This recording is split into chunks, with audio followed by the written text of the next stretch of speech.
Hey, what's up, guys? It's Andrew. Ever wondered why elite athletes train in the mountains? Is high-altitude training really a game changer, or is it just another fitness trend?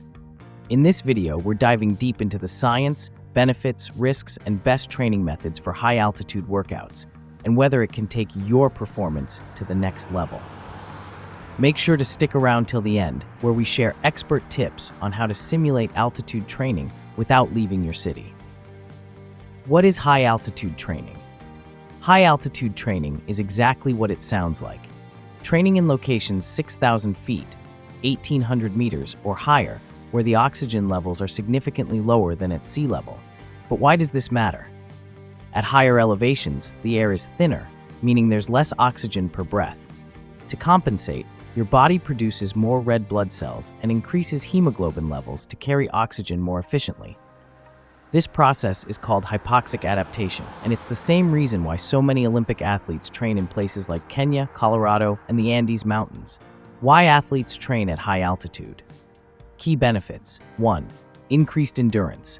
Your body learns to use oxygen more efficiently, helping you push through fatigue. 2. Boosted VO2 max. The maximum amount of oxygen your body can use during intense exercise increases. 3. Stronger lungs and heart. Your respiratory system works harder, improving overall cardiovascular health. 4. Faster recovery. After returning to lower altitudes, muscles reoxygenate faster, reducing recovery time. That's why elite marathoners, cyclists, and even UFC fighters train at high altitudes before big competitions. Even NFL teams like the Denver Broncos take advantage of their high-altitude location. The challenges and risks of high-altitude training. Risks to watch out for. 1. Altitude sickness.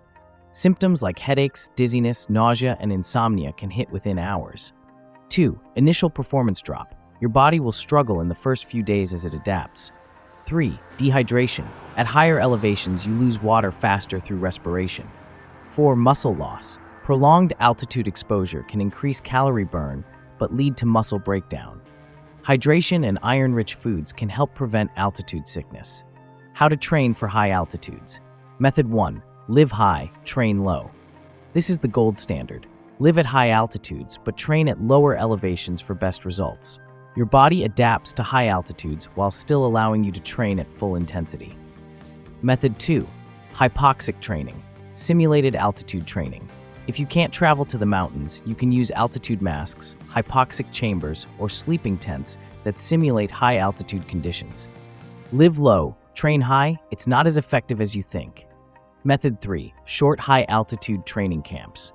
Some athletes do 2 to 4 week altitude training camps before major competitions to boost their endurance.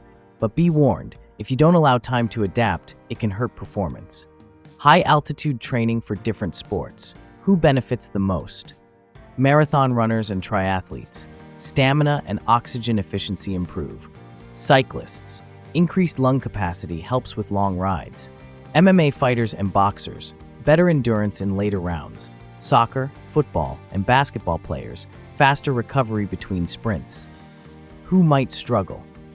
Powerlifters and sprinters. Since altitude training focuses on endurance, it might not be ideal for pure strength or explosive power athletes. How to incorporate high-altitude training at home. Here's how you can apply altitude training without traveling. 1. Use hypoxic masks. These simulate reduced oxygen levels during workouts. 2. Train in a heat chamber. Heat can mimic some altitude effects. 3. Control your breathing. Techniques like hypoxic interval training can help. 4. Stay hydrated and eat iron-rich foods. This helps maintain oxygen levels. So, is high-altitude training worth it?